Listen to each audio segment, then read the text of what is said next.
Hey, welcome to the Infinity Bros podcast, the only podcast that's perfectly balanced, as all things should be. I'm your host, Max Mosier. A little edgier today, a little grouchier, but we're here. We're grateful to be here. I'm here with two other Infinity Bros, all the way out west in Montana, Infinity Bro Jarret. Hello, friends. Jarret, I was not pleased. You talked me off the ledge. I appreciate it. Thank you very much. My computer is ridiculous. So thank you for talking me off the ledge. Got your back, man. Yes, you do. My six is got. And the other Infinity Bro here is Zayne. Zayne, how are you? I'm doing fantastic, Max. How are you doing today? Good. We went to Agave, which is the local Mexican restaurant in mid-Minnesota. I liked it. I am also a big fan. That cheese sauce, though. You've spoken really highly of the cheese sauce. It's very good. What did you I'm going to give it a 5.5 out of 6. Oh, wow. I'll take it. I'm going to give it 5.5 out of 6. Sarah made a great point in the car. Teresa's in Prior Lake, Minnesota, does have pretty good cheese sauce, so I would concede that I think theirs is better than Agave's. I would give them a 6. That's fine. Yeah, but Not neither a, here nor there. Not a 5-point infinity? No, not a 5-point infinity. The funny story about tonight, too, was Sarah leans over to me, my wife, and goes, "You know what? I think I will have some margarita with you tonight if you order margarita." So I'm like, okay. I'm not. I mean, I'll have a beer every now and then, but I don't think I drink margaritas ever. So we're ordering a margarita, and Zayne across the table goes, "Oh, you got to get a large. You got to get a large." Okay. And they bring out this giant fish bowl. And Sarah looks at me and goes, "I'm only having 2 sips." So what do you do in that scenario? Like, what do you do? Because I'm the town drunk now. You have a bowl of margarita to yourself before your podcast. I maybe had half of it. Maybe had half of it. I wouldn't even say I had half of it. The real champ stepped up in Jardine. Yeah, Polished it he off. did. He for drank you. the rest, but it was basically, in his words, just slushy. But I don't know. I don't believe it. The burritos were dynamite. The cheese sauce is really good. The margarita was a 4 out of 6. I've had better. Yeah, hey, thanks for joining us on our Agave Review podcast. If you haven't caught us before, this is all we do. We just talk about Mexican food. We just You're quite the travel foodie, the Jarret. country eating subpar Mexican food That's in so other good. places. Yeah. That's our bit. Hey, there's worse bits to have. Welcome to the Infinity Bros podcast. I'm your host, Max Mosier. We're going to have a great episode here today with you. If you've never heard us before, we're a nerdy podcast, basically all over the place with anything we really like, with pop culture, film, TV, comics, comic books, comic movies, comic stand-up, comic strips. You know, you got a comic, we like it probably. Very, very busy episode. Before we get into it, though, guys, we did have another iTunes review. Oh, wow.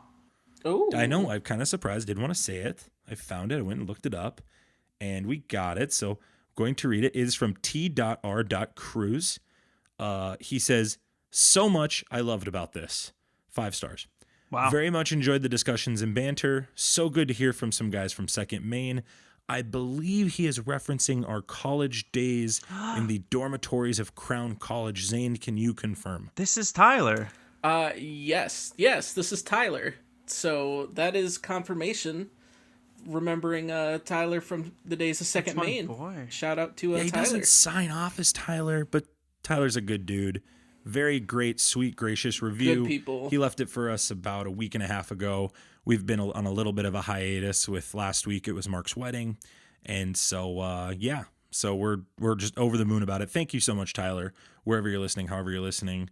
Thanks for doing that. And you, too, can leave a review for us on iTunes.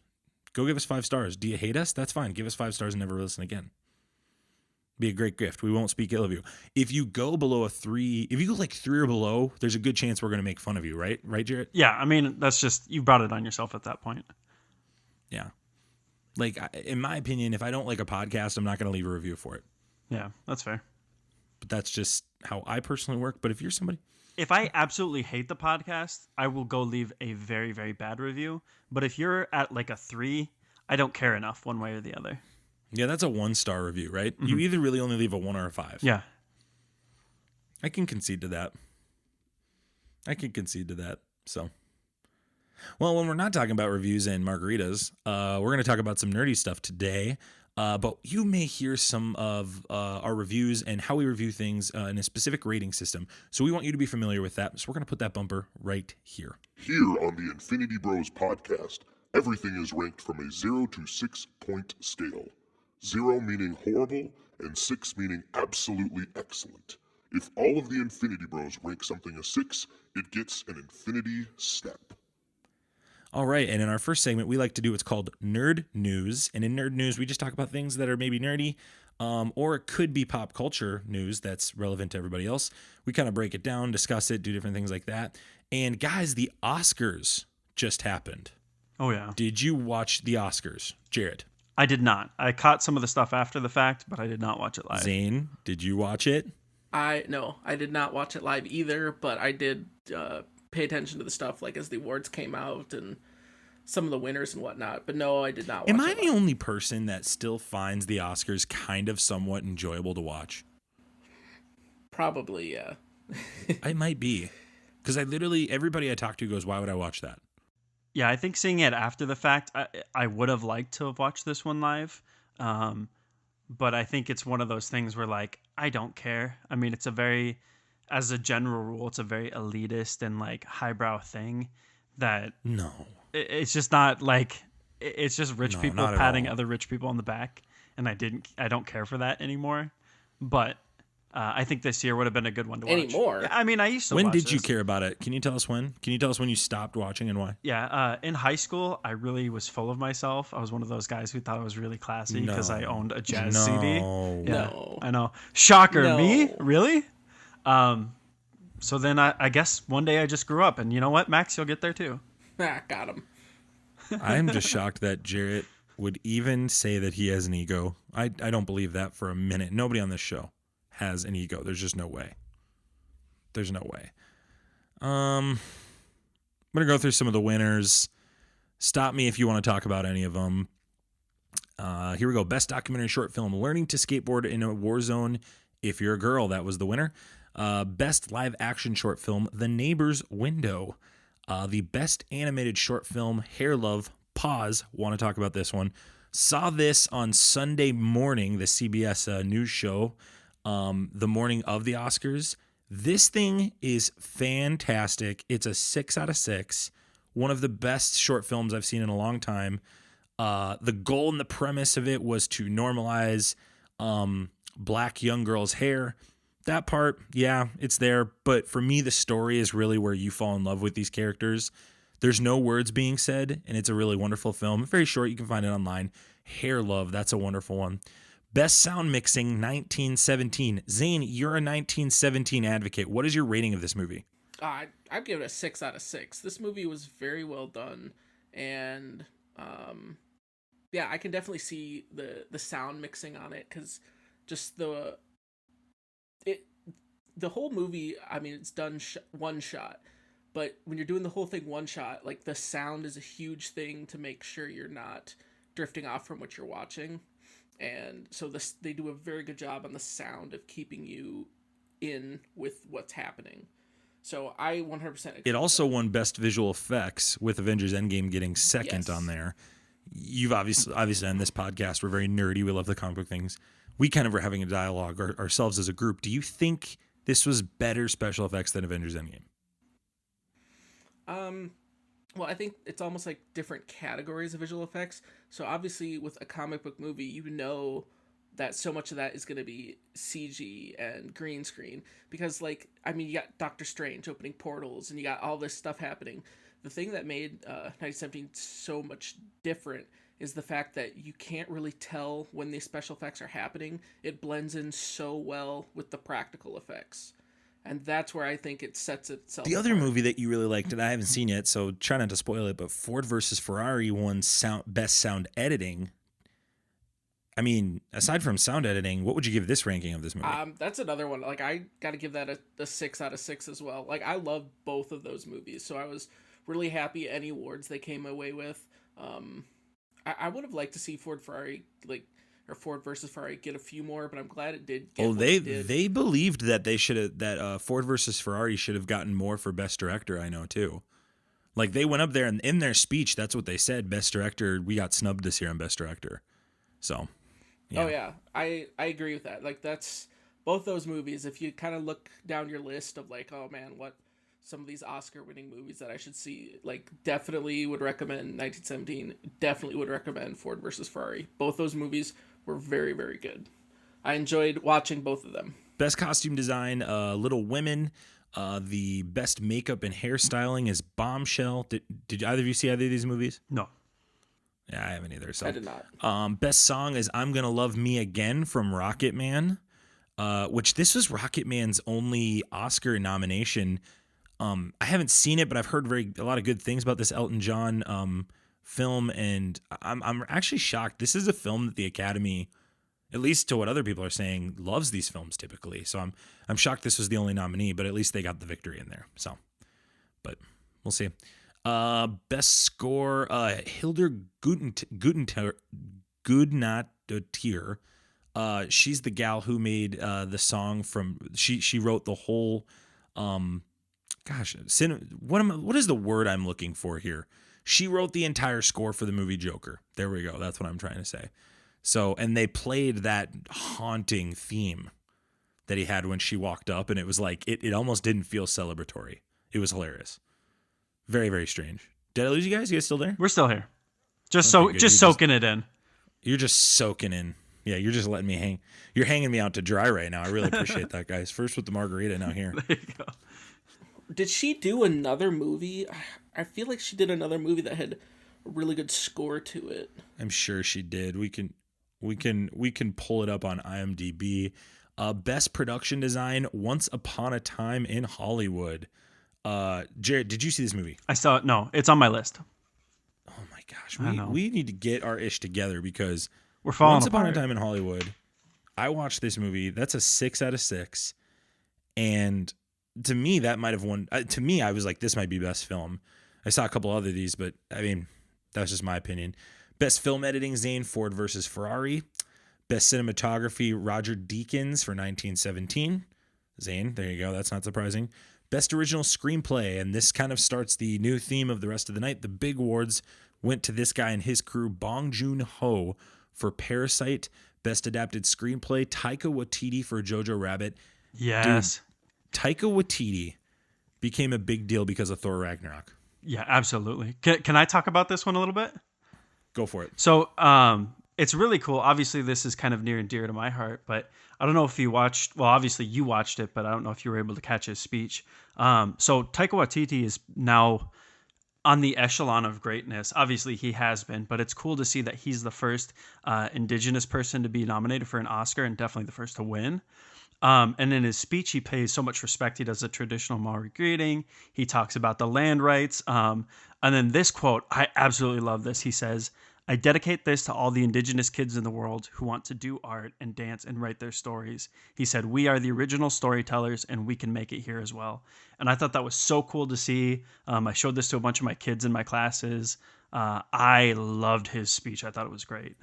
Yeah, it seems like a lot of times some of these speeches are political. So like Brad Pitt kind of took some shots at Congress over the impeachment hearings, but this one felt really pure almost, if that makes sense. It did not feel braggadocious. It did not feel conceited or I don't know what you used a phrase earlier to kind of describe how that process is, but Taika seems so down to earth to me. And obviously The Hunt for the Wilder People is kind of where he got his start before Marvel found him. And I just got to say, like, that movie and Thor Ragnarok really set him up to get this opportunity. And I couldn't be more grateful to see him take home that award.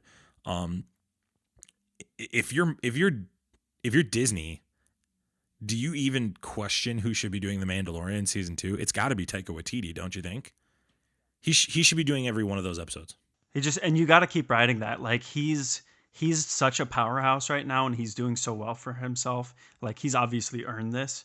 That, like, if you're Disney, you keep riding that, because you're the one that Lock him in. Yeah, you're the one that made him like a household name.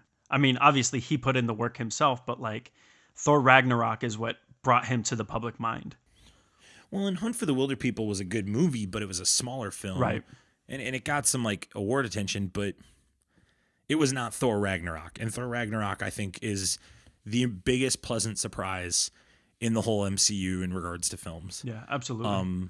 That was one I think the bar was low for him, and he really killed it with that. Just knocked it out of the park. Best documentary is American Factory. Best international feature, Parasite. Best animated feature, Toy Story 4. Jarrett, do you think Toy Story 4 is better than Klaus? You've raved about this movie.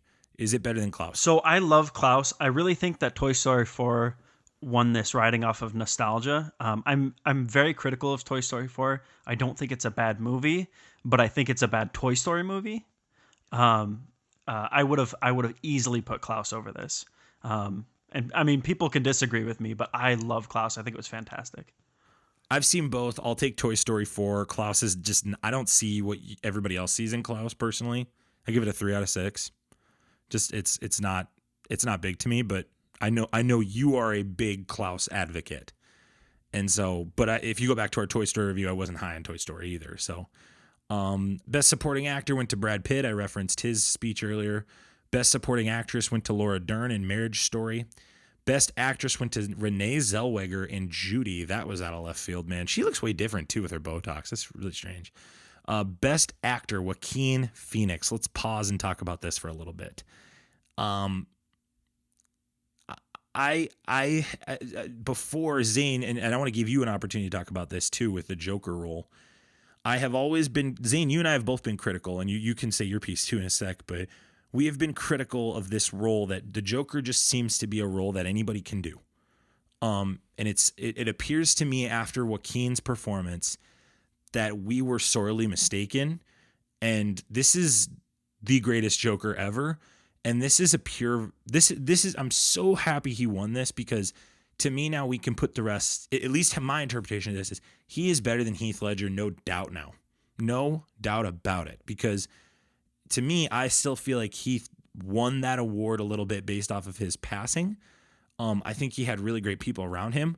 This movie was Joaquin Phoenix going at it. I stand by it, even having some time away from it. I've only seen this film once. It's still one of the best films of 2019 and 2019. Yep. And just, this is a 6 out of 6 performance, but this is such, like, he absolutely demolished this role. Zane, what are your thoughts on that, since we haven't really had a chance on the same podcast to talk about this? Yeah, no, like I completely agree. I mean, I wouldn't necessarily say it broke our narrative of saying that the Joker is, I don't know if easy role is the right word, but it definitely fits our narrative in that, oh wow, we have another good take on the Joker. But I definitely am 100% in agreement that this is my favorite take on the Joker. I think what Heath Ledger did was great. Like, I can't knock that, but like we've discussed many times, I think that got way more attention because of his passing.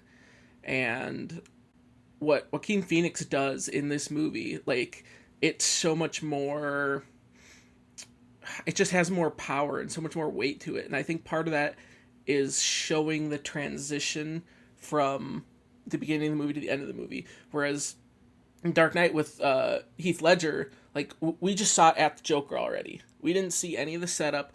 We didn't see going from one mindset to another. We didn't see, it was just, okay, you're going to start off as the Joker. And I think the way Joaquin Phoenix did it added a whole new layer to it, in that, okay, you're going to start and you're going to show us through the process of this movie these snapping points, these things that, these ticks that get you all the way. And then by the end of the movie, we're going to see, like, oh crap, like, this has completely evolved. Like, he's this villain now that we're used to seeing. And I think that holds far more weight and shows far more prowess to it than what Heath Ledger had. Oh, I like how you say prowess there, Zane. That's hilarious. Thank you for doing it that way.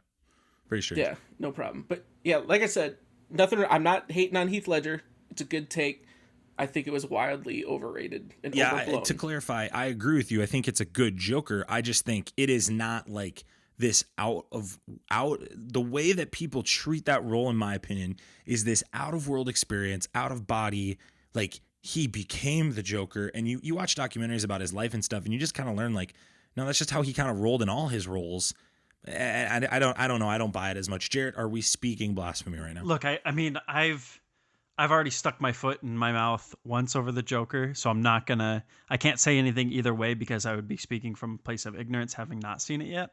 I will say, like, obviously, Joker, yeah, right. Heath Ledger has been the Joker for so long. Like, when we think of the Joker, we think of Heath Ledger, right? And I think so many people have brought great things to it, with the exception of obviously Suicide Squad and Jared Leto. But I think the difference between Heath Ledger and Joaquin Phoenix is how much people are continuing to talk about this, not as like, oh man, it's sad. With Heath Ledger, it was always revolved around how this role kind of took him to this dark place where he passed away. Whereas Joaquin Phoenix, they really talk about the character and how well it developed and how much it grew into this thing and the story that he told there. So just from somebody on the outside looking in, having not seen the movie, I do think there's more of a ripple and a cultural impact that maybe Heath had because of his death, but Joaquin had because of the way that he portrayed the character.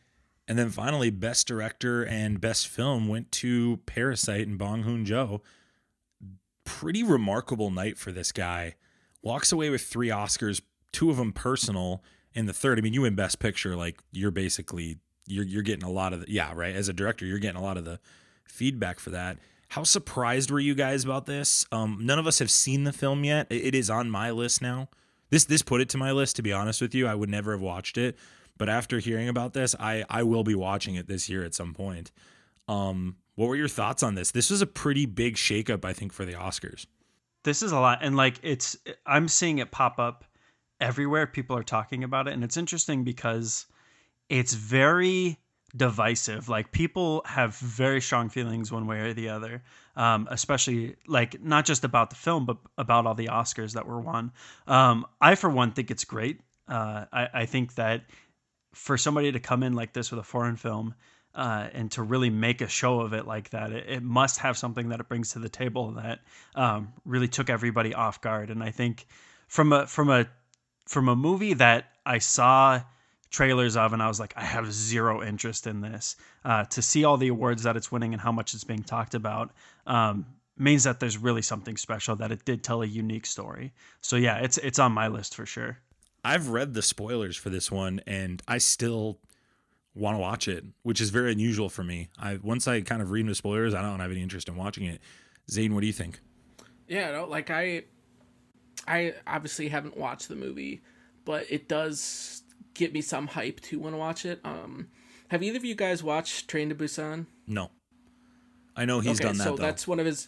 And Yep, Snowpiercer. so that's one of his earlier movies. Oh, Snowpiercer yep, is and great. Snowpiercer is a 6 out of 6. And so that's why just taking like those movies, like, I'm not super surprised that he got an award. Like, I know he's a fantastic director, but I think he gets slept on so much because it is foreign. Like, yeah, you have to read subtitles, for most of his stuff. And obviously, like Parasite, you got to read subtitles. And I think most people look at, cinema and movies, and it's just like, well, all the foreign stuff is just artsy. Like, I don't need to pay attention to that. What's coming out of Hollywood?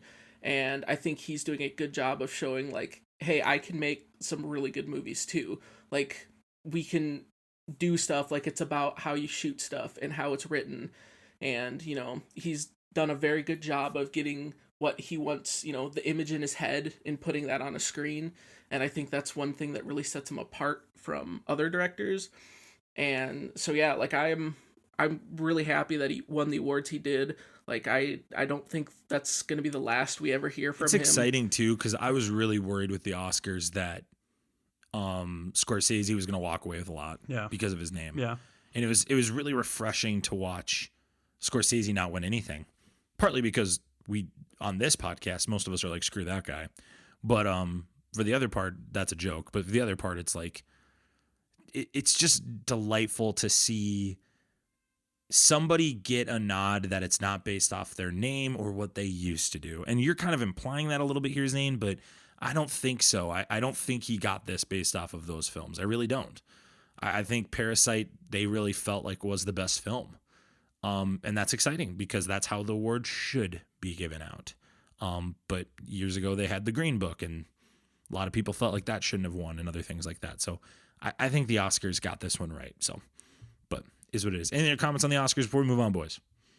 It's just, I think once again, like, it's nice to touch on, like, Hollywood tends to be this kind of boys club of the same names that are rotated over and over again. And I think this year's Oscars showed us that, like, we can successfully subvert those expectations. Like, expect the unexpected now, because with Taika Waititi and with Parasite, like, Hollywood is entering a new era, I think. And if you're going to tell people to be representative, you better be backing it up by doing it yourself. Absolutely.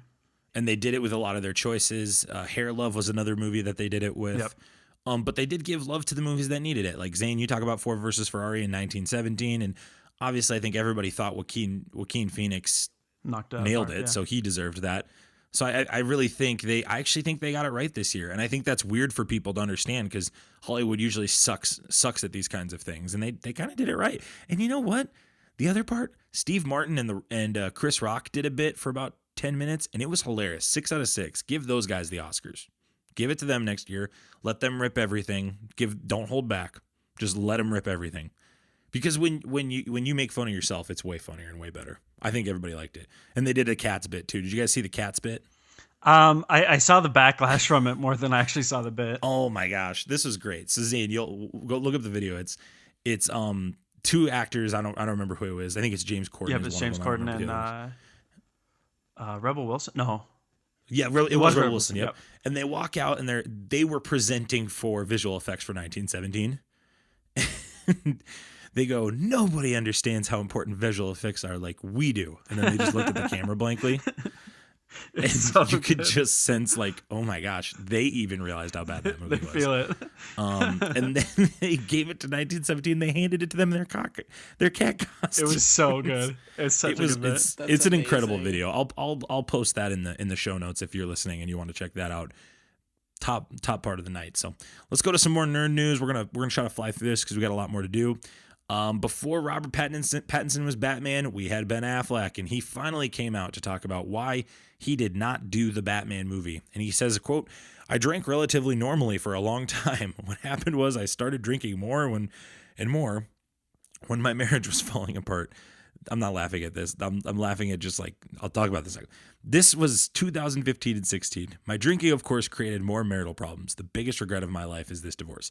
I showed somebody the Batman script. They said, "I think this is good. I also think you'll drink yourself to death if you go through what you just went through again." Wow. That is a very damning quote towards DC, guys. What is your reaction to this? This is scathing, and like, you really feel for the guy because not only was he dragged by like the press, dragged by, all the fans and everything, but like DC also kind of left him out to dry. Like, there was no it didn't seem like there was a ton of support there. Not a lot of people were backing him up. And so like for Ben Affleck to go through all of this, like, I could understand kind of where he's coming from. And that's such a dark place to be, that like, dude, get the heck out of there.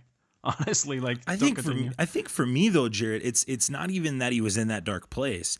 It is that his buddy looked at him and said, "You will drink yourself to death." Like, the buddy did not think that the script was good. Right.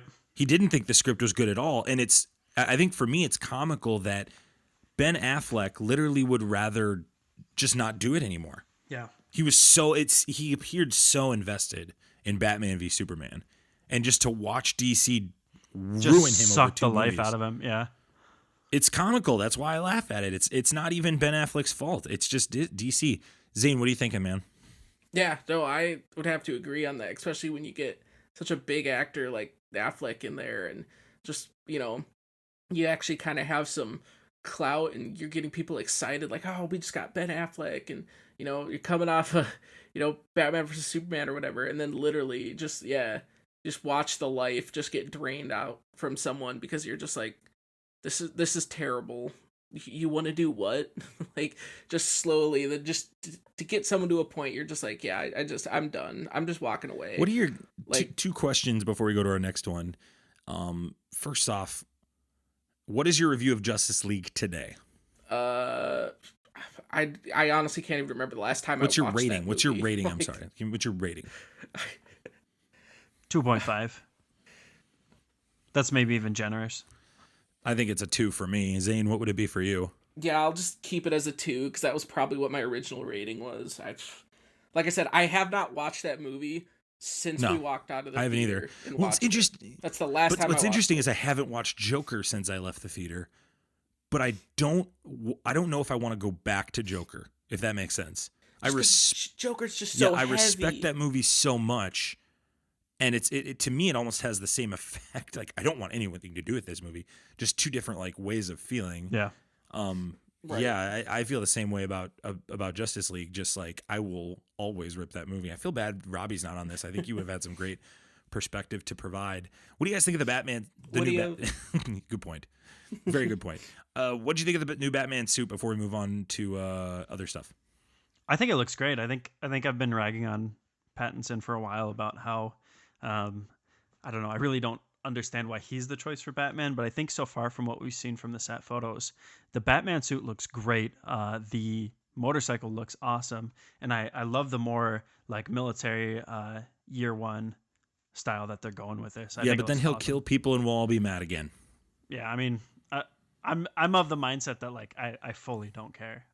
Give me that movie. Oh, boo that take. Zane? No, like I it's something new, and so it looks cool, and like I think that's something that DC kind of needed to do with Batman. Like, okay, we're gonna give you something new, something cool, and yeah, some people may be, oh man, it's Pattinson, but I think he gets such a bad rap from Twilight, and it's That's just, not fair. People Yeah, that's don't not want to fair. see. It's Right. not fair at all, and so I'm excited. It looks cool. I'm on He board. actually kind of looks not bad in the costume, which to me Right. is the most Yeah. important part. It is irrelevant because all the Batman suits kind of look the same. There'll be extra added accessories or subtracted accessories depending on what the guy does. But to me, it's that jawline. Is that Oh, yeah, for jawline sure. a Batman jawline? And I'll tell you what, I think it is, and that's all I care about. So I'm like you, Jared. I'm cautiously optimistic. If it's the same people that did Joker, let's do this. If it's the same people that did Justice League, get ready on this episode. We're going to rip them when we talk about it. We are going to rip them apart because we don't hold back on DC anymore. I think we did. We don't do it anymore. Don't get me wrong. I want to see Pattinson succeed. I want to see DCU pull itself up by its bootstraps, fix itself. I watched Water for Elephants with him in it, and like I hated him in that role. I hated that movie, and so like I do want to see him succeed. It hasn't been there for me in the past. But you know, I'm ready to be surprised. This isn't on Robert Pattinson. This is on DC. That's how I look at it. Whoever's behind the mask, they're just kind of they just got to pray that they do their best and that the editors and director do well, and we'll see. News for you guys: The Witcher season 2 begins production. Still haven't watched season 1, but I know you guys are big fans of it, so I'm going to read the article and let you guys talk about it. This comes from Dark Get on Horizons. You guys still give it 6 out of 6s? Yes. Okay. Oh yeah. Netflix has added 7 cast members to The Witcher as production begins in the UK on the show's second season that will launch in early 2021. Henry Cavill, Anya Chalotra? She plays Yennefer. These names, man, what on earth? I can't tell if they're real or fake here. Here we go. Freya Allen as Ciri or what? Ciri, okay, good. Yeah. Joey Beatty as Jaskier. Jaskier. Okay, good. AKA My Daniel. Anna Beering as Tessia. Tessia. That's T-I. Tessia? I didn't know the I sound Sure. made it now. All right, here we are. Tessia. There we go. They're joined by Yasin Atur from Young Wallander. Don't know what that is.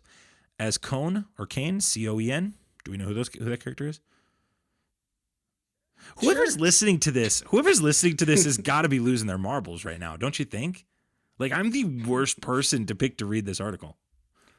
I'm the literally worst person to pick on the planet. On the planet. That fishbowl's hitting you. He's feeling it. I'm slurring. Here we go.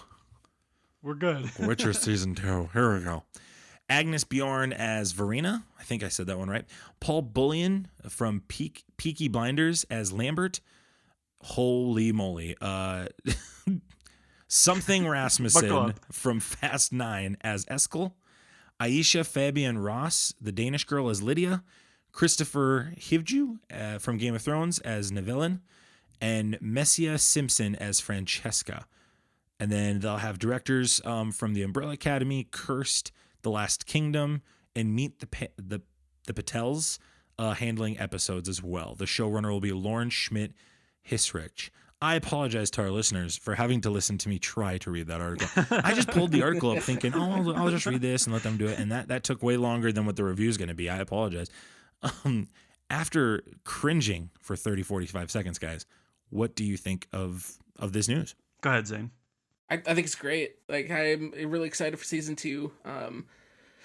I get the vibe that they're going to add more from kind of like the short stories, kind of get the ball rolling there. But they established everything from season 1. Like, we got all the characters together, and I think now we're ready to really start heading in a solid direction. I believe they already said or confirmed for season 2 they're not going to be doing the time hopping anymore. It's going to be all like linear from here on out.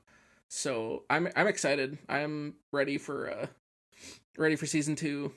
I love, that we get Tormund in The Witcher now instead of just Game of Thrones. So I'm excited. Yeah, I think they did a good job setting up the groundwork in season 1, and I think obviously like we give this a 6 out of 6.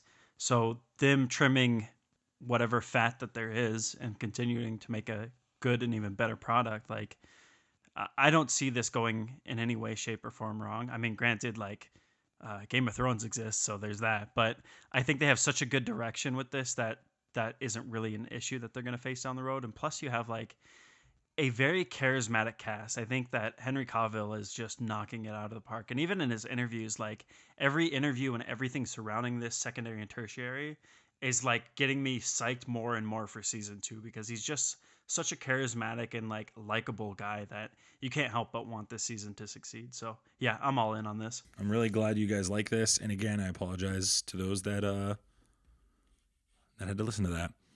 Finally, this isn't really news. This is more of a rumor, but Marvel's Loki TV show may set up Kang the Conqueror. Zane, you and I have been talking about this for years.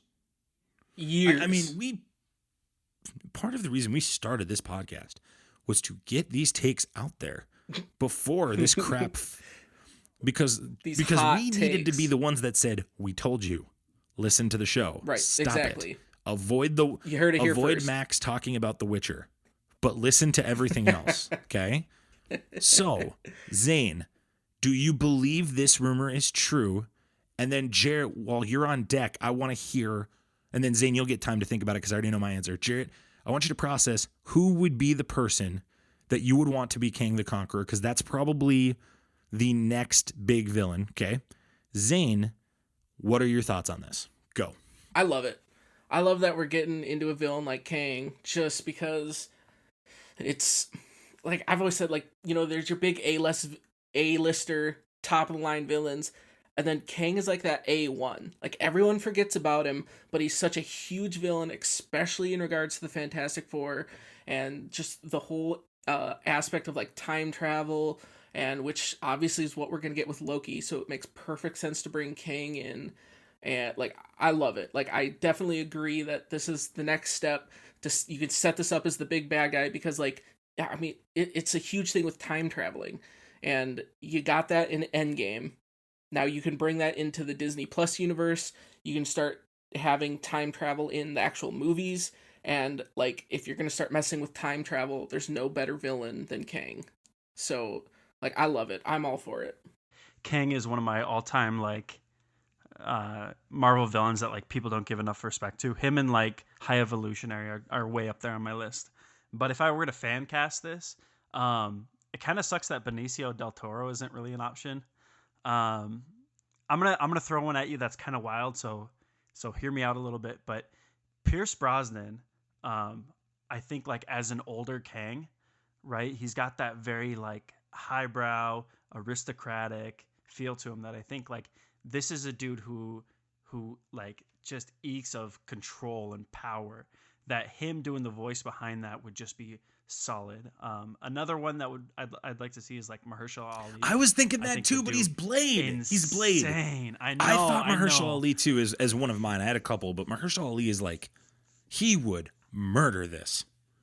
I was so sad because like him and Benicio del Toro are off the table, so like those would be my go-tos. But I think Pierce Brosnan would be dope. Yeah, the other one I really like, and this is going to sound a little out of left field, but I like Leonardo DiCaprio. I think Leo could carry this role. I think he could come in and out, and he doesn't have to do much. If you can sprinkle him and everything for the next like 8 years and really set him up to where he can show up when he needs to show up, and they work around his schedule. And then in 8 years, they go, okay, we're going to do a part 1, part 2, and we'll need you for 2 years on those. And then he can like lock in on that because he's a guy who, is really big into the art, and he wants to kind of be available for multiple things. I think Leo would be a great pick for this too. There's a lot of actors I like too. Zane, who do you like? I have no idea. You've got nothing. You can't even give us. You know what the other one I was saying too, Jarret, is Denzel Washington. Oh, Denzel would be great. I think Denzel Washington would be fantastic. I like you want an older presence for Kang, if that makes sense. I feel like something with Kang feeling older would really be great. I think Denzel Washington would be a tremendous one too. I really like him and Leo in these roles. They're not going to pick them. They're going to pick somebody young probably. But we'll see. What are the chances? Because there's rumors before we move on to Hot or Snot. There's rumors and they're that Owen Wilson's going to join the cast. They haven't said who he's playing yet. What is the percentage that he's Kang? 69. I go 30. Like, I do think he has the chops for that kind of role, but it's not the wheelhouse that we expect from him. So I'm gonna go like 30. Yeah, I think it's really low too. But Mark and I were talking about that. We were like, man, what if they throw us a curveball here and go Owen Wilson? That would be so off the wall. I think I would love it, but it would be so. I think I would too. I would too. It's gonna have to be somebody famous though. I think we all agree there. Yeah, absolutely. It has to be somebody like that. It can't be anybody else. All right, let's go to Hot or Snot. Hot or Snot is where we talk about the things in pop culture today or this week or maybe last month that were interesting to us, kind of water cooler debate. We obviously rank these things, and if we like it, it's hot. If we hate it, it's snot. Zane, we're going to start with you. What's your hot and snot? Like we talked a little bit before the show, this whole ninja, I gotta give that snot. Like, dude, like, I understand where you're coming from, but like, you're playing video games. Like, just relax, take a chill pill. I know you're gonna get mad at me if you ever hear this, but I don't care. You're not gonna listen to this. You don't think Ninja listens to our podcast? That's gonna be our first one. Our 1-star rating is Ninja. Yeah. You know what, guys? If our first 1-star is from Ninja because of what I'm saying, like I'll own that. That's my bad. That's fine. Yeah, so the quote that Zane is referencing, just so people that don't listen or know who Ninja is, he's an esports athlete. You call them athletes? Esports? Are they athletes or competitors? Or what do we call them? Participant, competitor? Yeah, competitor maybe is a better phrase to use there. He's an esport competitor in really known big for Fortnite. And to paraphrase his quote, I'll include the link in our bio. He had a very passionate take saying, if somebody who's a casual gamer says, it's just a game, he's quoted as saying, you're a worthless human being. And he compares it to saying, imagine telling that to Tom Brady, imagine telling that to LeBron James. And goes on kind of a big rant, which Zane, you have pointed out to us before. He's known for doing that. That's kind of his shtick, is he'll throw temper tantrums. But he is the biggest person in regards to marketing in esports right now. I mean, he's the most well-known name and household name. partially because of his appearance, but also because he does rage and go crazy like that. So, Jarrett, what are your thoughts on this quote?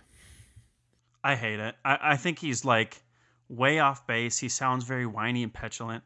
Like, I understand being dedicated to your craft, right? And there's a line here where he could say something like, and he actually does say like, when you finish the game, if you've lost, you want to better yourself, right? And like, that's great. That's a good take. Everything else, he just sounds like an idiot, right? Like, you're not Tom Brady. You're not Michael Jordan. You're not any of these things. You're not even a good competitor. Like, he's not the best at his craft. He's not even close. He's just a dude who whines on the internet for money. And like, I cannot give this any higher than a 0.1 out of 6 Infinity Stones. Like, he just sounds so petulant. Yeah, this is where I disagree with you guys, and we've had this conversation before. So his quote is, if anyone uses the excuse it's just a game, I'm going to lose my mind. Imagine telling LeBron James and Tom Brady that they're pissed off when they're pissed off after losing a game. It's just a game. Like, I'm going to lose it. Are you kidding me? You're stupid. It's the competitive nature, bro. It's just about respect, bro. It's about pride. It's so much bigger than the effing video game. Anybody that uses the excuse it's just a game is a horrible human being and is lazy. You're a lazy human being. My agreement with him is literally up till the last like 10 words. Like, when he calls people lazy and bad human beings, I'm like, okay, now we're going too far. But the comparison I give it to is the Kobe Bryant Mamba mentality. I believe this is how Kobe reacted and acted with players. He has film in practice where he was calling people out and looking to better them. And I think how he's saying this is lost here because he does do it so much. I agree with you guys. He does it so much that I think he does need a pass on that. He's just kind of enraged, but it is a fair comparison to compare him to LeBron James and Tom Brady. He is one of the highest competitors in his air quotes sports. He's not, though. No, he's not. He's not. He doesn't do competition. He's constantly been shut down from it. As a streamer, yes, he's very good. But the actual like competition wise, he avoids it like the plague because he's not that good at That's them. fair. Because he loses often. That's fair. I think maybe the point I'm making is he's a top athlete in his sport. So I'll take away the championship part. I concede that. I would give him as a top entertainer. He's a good streamer. He knows how to engage his audience, and he garners attention that way. But as an actual esports participant, he's not that good. Yeah, but Kawhi Leonard is better at basketball than LeBron James. Right? I mean, a lot of people think Kawhi Leonard's better, but LeBron James is more marketable. But LeBron James still has stats to back it up. Right? Fair. Like, you guys are saying from a competitive perspective, yeah. Right. Like LeBron James, no, he's not Kawhi, but he's still LeBron, right? And like, he's still a powerhouse. Like, Ninja is just a guy on the internet who whines for money. Yeah. Like, he's not even in the top echelon of his See, craft, I don't look at esports like that. I think esports is the next entertaining thing. I think access to the internet provides the world a desire to see people game. I think kids want to see this kind of stuff. But I would disagree with that. It's a bad take until the end. When he's calling people worthless, lazy human beings, that there's some bad things to it. But in my defense, Kobe Bryant said really bad things to people too. And that's maybe the part that people don't want to remember about Kobe Bryant is he was rude to people and he was mean and tried to get his point. I think that part gets lost here with Ninja, but I do understand the outrage for his lack of success in regards to competition. That's where you guys are correct and fair, maybe is what I'm saying. So, Zane, what would you rate this? Zane, what's your rating of the rant? Like, do you go 6 out of 6, like it's the greatest rant of all time? Or... No, like I don't even want to rate it. Unrateable. Like, it's an unrateable rant. Yeah, like throw it out. Get her out of here. Fan-fortastic. Whoa. Like, get it out of here. Yeah, I'll give it fan-fortastic. Wow, you're outraged. I can tell. I am. Zane, you got anything else before furious. we pass it to Jarrett? I guess just a quick tack on for hot. I'll go the Westworld season 3 trailer. I know me and you are pretty big on Westworld. I think Robbie is too, and I'm just I'm really excited for March 15th, I believe. Like that just we're kind of slowly inching our way there, and I'm excited. And that trailer just gets me more excited. I'm ready. What's your ranking? I'm gonna give it a 5 out of 6. Okay, Jarrett, your turn. So my hot for this week, I have a few. So first is Baldur's Gate 3. I was a huge fan of the first two, and we got confirmation that Baldur's Gate 3 will release in early access later this year. If you haven't played it, it's the official Dungeons and Dragons licensure. It's one of the original RPGs. Kind of set the tone for things like Skyrim and some of the more successful RPGs of today were kind of evolved out of this. So it's cool to see that Baldur's Gate 3 is coming out. This one is both a hot and a snot. So have you guys been watching Lego Masters? It's on Hulu. Zane? I have not. It's been something I wanted to check out. I just haven't jumped into it yet. Okay, so I'll recommend it for you guys. It's pretty good. It's kind of that same cookie cutter style where it's this competition between these different groups and they have time limits and special events and whatnot. So that's my hot. I actually do really like the series. I think the host Will Arnett is pretty hit or miss for me. I think as a comedian and as an actor, he's in general pretty hit or miss for me, but sometimes the jokes fall flat, and I think that's pretty indicative of these competition series as a whole. What I'm snotting for this particularly is the latest episode 3, has some pretty controversial decisions that they make at the end. So the people who won, in my opinion, had some of the worst Lego builds that I've ever seen. And some of the people who got more of the middle and lower scores have some of the, like, if I were to look at this on the street, I'd be like, okay, that person is definitely the best at their craft, hands down.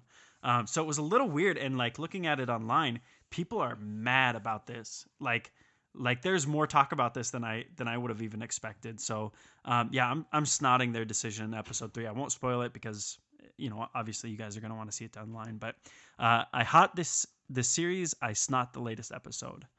Another big hot for me is kind of a 2-in-1. So DC Universe is announced that they're going to launch a role-playing game. It's an unscripted show starring Freddie Prinze Jr. and Sam Witwer. If you don't know who Sam Witwer is, he's the voice of a bunch of different characters in the Star Wars animated series, but he's probably best known for his role as Darth Maul. He's the animated voice of Darth Maul. So they're getting a number of DC cast members, and they're just going to run like a D&D type show.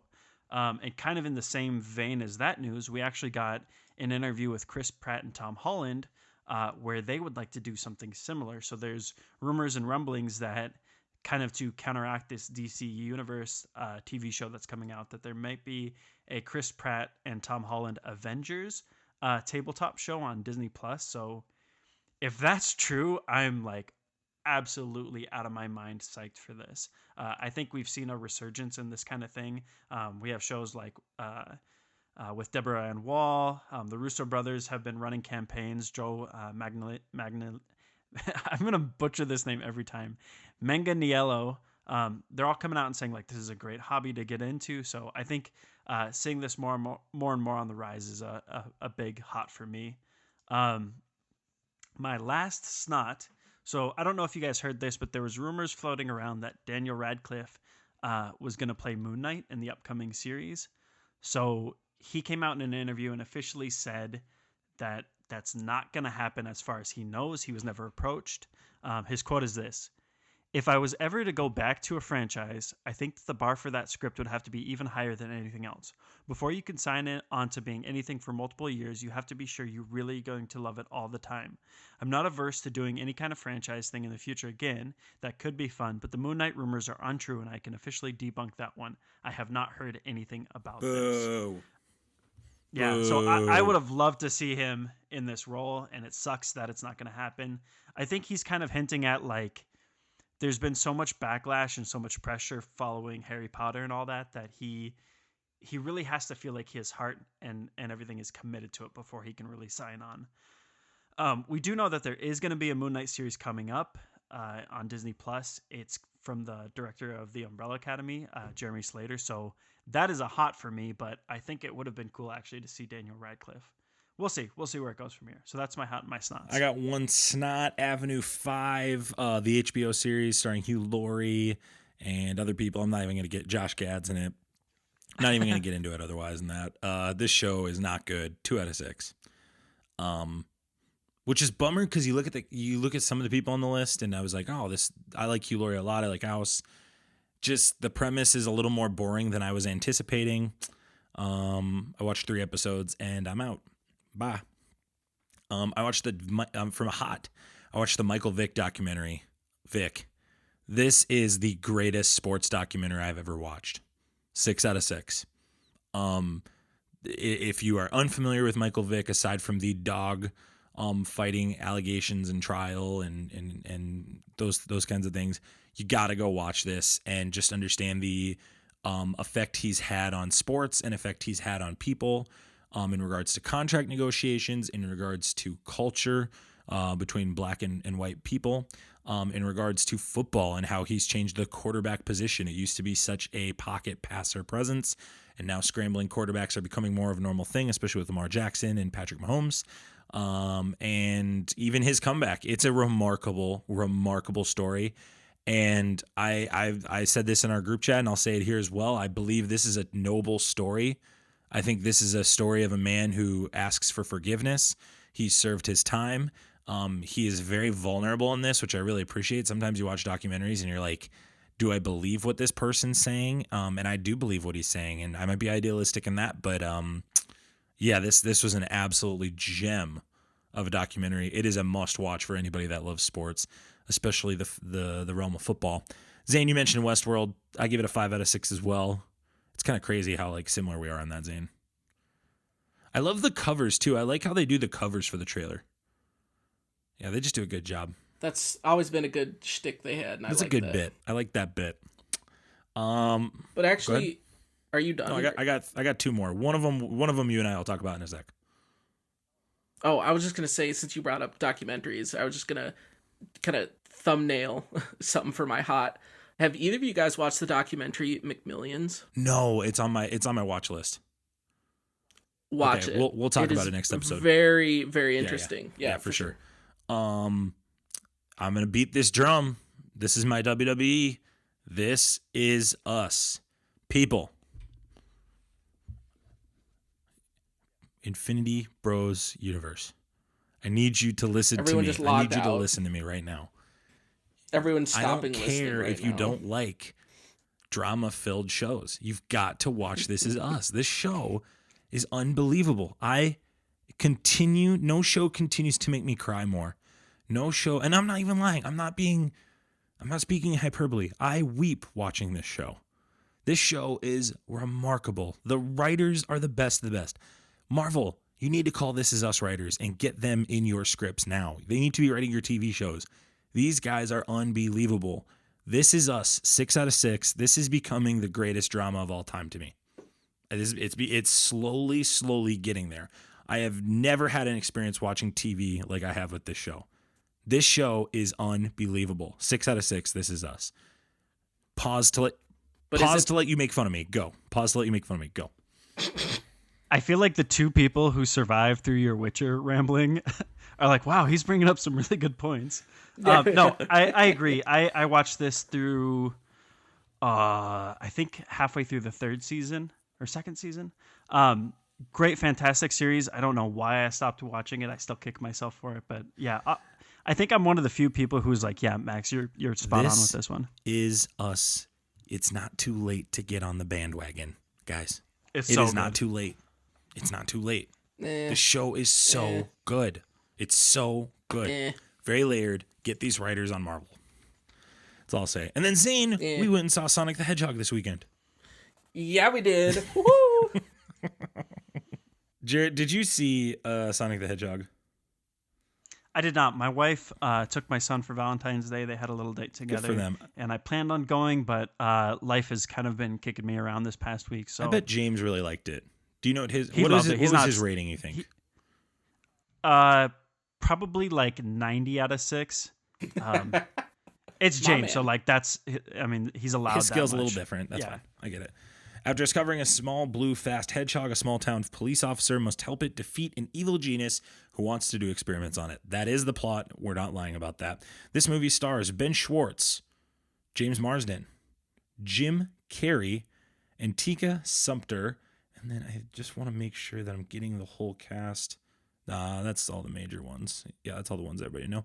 Jeff Fowler directs it. It's written by Patrick Casey and Josh Miller, Yuji Naka, Naoto Oshima, and Hirokazu Yasuhara.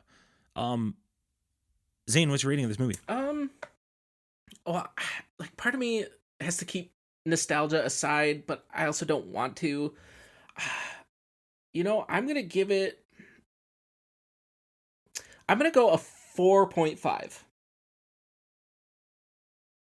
I very much enjoyed this movie, and like I said, like Sonic was my cartoon as a child, favorite cartoon character of all time. So a lot of nostalgia going into this, and it was just very well done. Like I really liked it. It was very enjoyable. Yeah, I'm going to give this a 3.5 out of 6, and I'm on the record with saying, and I'll put it here, this is better than Birds of Prey. I know that's a very unpopular opinion in this group and in culture. I think that's more indicative of Birds of Prey than I think of Sonic. I just didn't like Birds of Prey. 2 weeks away from it now, I'm like, it's gotten worse. It's still not good. But this is better than that. I thought it was funnier. Jim Carrey is actually not bad in this. He actually was channeling there. It felt like he would get like right up to Ace Ventura, then back off. He'd just get right there, then back off. And I was like reaching out to the screen for him to keep doing it. I loved him. I thought he was hilarious. Ben Schwartz is actually a pretty good Sonic. This is incredibly charming as Sonic. And for those that don't know, he's John Ralphio in Parks and Rec. So if you think about him, I'm thinking of him as a crazy psychopath who sings when he has misfortunes and things like that. But I thought he did a great job in this role. This was not a bad flick. I thought they did okay. The action in this is very, very good. Very good action. Nothing really to say past those kinds of things. If you have kids, this is a must-see. I feel like this is a must-see if you've got kids under the age of 10. They'll love it. They'll love Jim Carrey. Jim Carrey is playing for kids in this, I believe. Adults in the theater were laughing at him. So if you're an adult, you're going to enjoy Jim Carrey, but I think your kid is going to thank you for taking them to this movie. This is a really fun movie. I don't think it's like well written, Zane. I wouldn't necessarily agree with you on that. But I think it's better than Birds of Prey, which is a newer movie that just came out that we reviewed, but that's blasphemy to other people in this group. So I guess part of to clarify the reason why that I'm saying of well-written, quote unquote, is the fact that you're literally taking something based off of a video game where the concept is you run really fast and collect rings. There's not a whole lot to draw from there. How they handled the rings was really good too. Exactly. And that's why I'm saying, like, I thought it was very clever that they made like a coherent story from this when you don't really get that from the video game or, from the game. I thought they did a good job there. I agreed. That part, like putting those like dots together is really hard. I have 2 points of two things of note here. First, like, holy cow, good on them for how quickly they fixed. Like, this movie looks so stinking polished. Like, man, they knocked it out of the park. And I remember we talked about this and we're like, wow, we ripped them so bad that they had to go back and redo this. Like, now we have to go support them. And I think in droves, people are really excited about this movie and how polished it looked. And the second thing is, and you guys are going to love this, what James woke up to this morning, because I woke up a little earlier with Eli. I'm sitting in the living room. The door to the bedroom that we were sleeping in flies open, and he comes walking out sauntering, and he goes, "Listen, Dr. Eggman, you can never fight me." And then just stares me down for like 5 minutes. So, like, clearly this had an impact on my son and will lay in his psyche for like the next 5 years. So he loves this movie. This is a movie that kids are going to just adore in 10 years. Oh, yeah. I'm putting it down now. This will be a nostalgic big time movie to kids. Just mark it down now. This movie is well done. It's a perfect movie for kids. Not a bad watch for parents. And in a lot of movies that are just terrible, that are cartoons and stuff, this one stands above it all. And it's good. I enjoyed it. I'm pretty shocked. How did you? Well, I guess this is twofold. How did you like kind of how they handled and then did the reveal at the end, and then set up a potential sequel? You're talking about the reveal of. Should we give a spoiler alert real quick? Yeah, I might as well just. We're gonna slap the spoiler review real quick. This is. Prepare yourself. An Infinity Bros. Prepare yourself. Spoiler. Warning. Yeah, so I got pretty amped about that. Just show the ring opening, then you see the dark character, and you're like, oh my goodness, who's it gonna be? And then out walks Tails, and you're Is just Tails- like, oh, dope. yes, you're getting the squad, and then just like, oh, the readings are here, he's got to be here, and then just walks to the edge of the cliff, and then it shows the tail, and then it slowly, then all of a sudden it just takes off, and he flies off over the. You're just like, oh my goodness, this is straight from the cartoons. This is awesome. Yeah, and they're And setting then him up just to have how- friends, which is really good.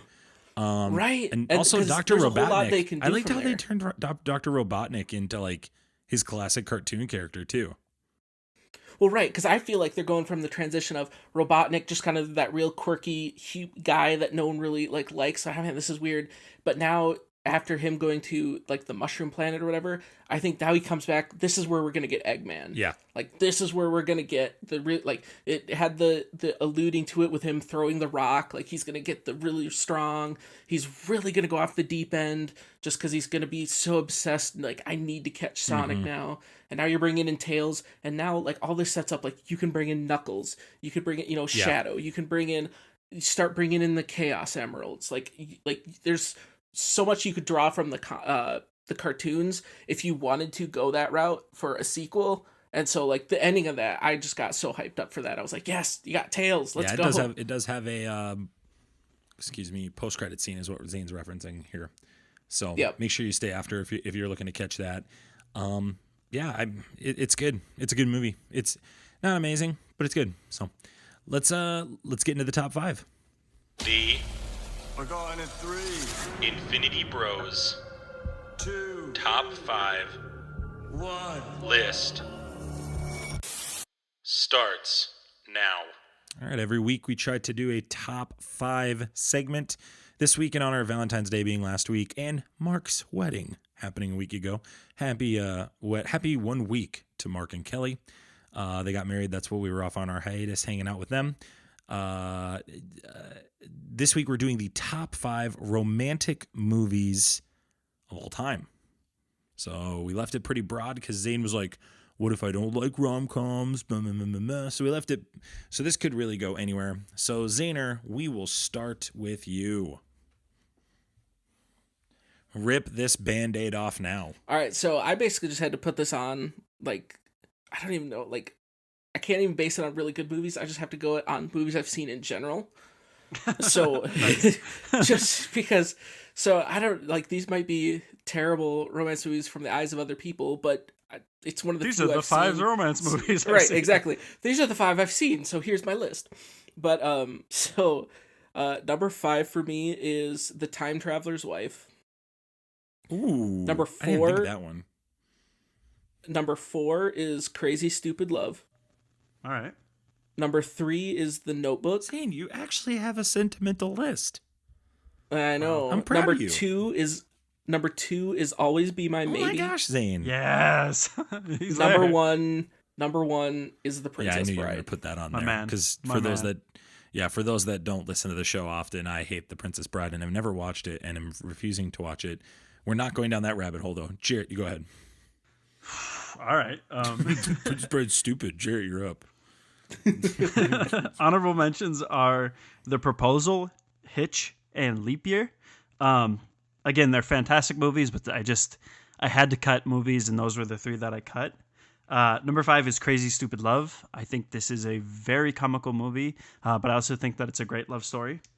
Number 4, Always Be My Maybe. We've talked about it Gosh. way too much on this podcast, but man, this movie rocks. We are leading the charge on Always Be My Maybe. This podcast It's great. leads the charge on that movie. This movie is star-studded for sure. Yes. Star-studded. Number 3, and this got pretty controversial. I actually had to ask quite a few people if they count this as a romance movie, and I got more yeses than no, so I'm gonna put it on here, even though it may not cut the mustard. Number 3 is A Knight's Tale. Fantastic movie in general, and there's a great romance subplot that goes through it. Number 2, and one of Wait, my hang on, all-time favorites. hang on. Oh, sorry. Yeah. Oh, okay. So- Yeah. Oh, So the romance is the subplot, not the main absolutely- plot. It's the subplot. So then, Main how plot is is this him a becoming a knight. So how is this romance? How is this a romance movie? If that's the subplot, your list is terrible. Throw it all Get out. it out of You're here. done, All right, Max. What a terrible, Well, see you guys. what a terrible take. Just Terrible. finish your list, Jarrett. And you're gonna make fun of me because I only had 5. At least mine are romance movies. Saying your Jarrett. list is great. We know this, and we love you, Jarrett. Shame on you. Finish your Thanks. list. Wow. Wait, so we're gonna backtrack from I hate Princess Bride to no, Zane, you're awesome. You're precious. His list is good up till 1, but doggone it, everybody gets 1. Okay. Fair enough. Number 2 is 10 Things I Hate About You. This was the first movie I think I watched with Heath Ledger in it. Oh, I have 2 Heath Ledger ones. I was on gonna this, say, by the way. okay, is The Dark Knight number 1 because there's love in that. Yeah. Absolutely. Number 2 is 10 Things I Hate About You. Number 1 I'm surprised. is... Brokeback Mountain. Oh my gosh, Zane, let me finish. Let me finish the list. Goodness. I'm just saying, you're going after Heath Ledger movies. Like, it just Well, makes hey, sense. thanks for joining us. This has been Infinity Bros Podcast. Please feel free to check us out on Facebook and Twitter, wherever you get your podcasts. Jarrett's rattled. All right. Number 1 is Princess Bride. Thank you. Yes. Yeah. Oh my gosh. Jared, just And I will just get say, it's not a movie. It's not a movie. But I will say this is an honorable mention. If you're into romantic TV shows, me and my wife have started watching Outlander. It's fantastic. I like it so far. Check it out. This is All right, Max, do your us. thing. I This don't even is care anymore. us. If we're talking about TV shows, this is us. Yeah. This is us. Go ahead. Do your Here we thing. go. This is us. I'm over it. We're talking about TV shows. There are no honorable Dragon Ball mentions Z. on my list. This is the list you need. Here we go. Number 5, The Big Sick, starring Kumail Nanjiani. This is an actual true story about how he fell in love with his wife. Very funny movie. Very good movie. Number 4, Crazy Rich Asians. If I was making a top 10 list of most underrated movies of all time, Crazy Rich Asians is going on that list. Love this movie. One of my favorites. Number 3, Crazy Stupid Love. It's a clean sweep for Crazy Stupid Love. It makes all of our lists. This is like Steve Carell at his best, in my opinion. I really like Steve Carell in this role. This is a good role for him. Number 2, Always Be My Maybe. It's barely number 2 on my list. I went back and forth on it. Jarrett, did we lose you?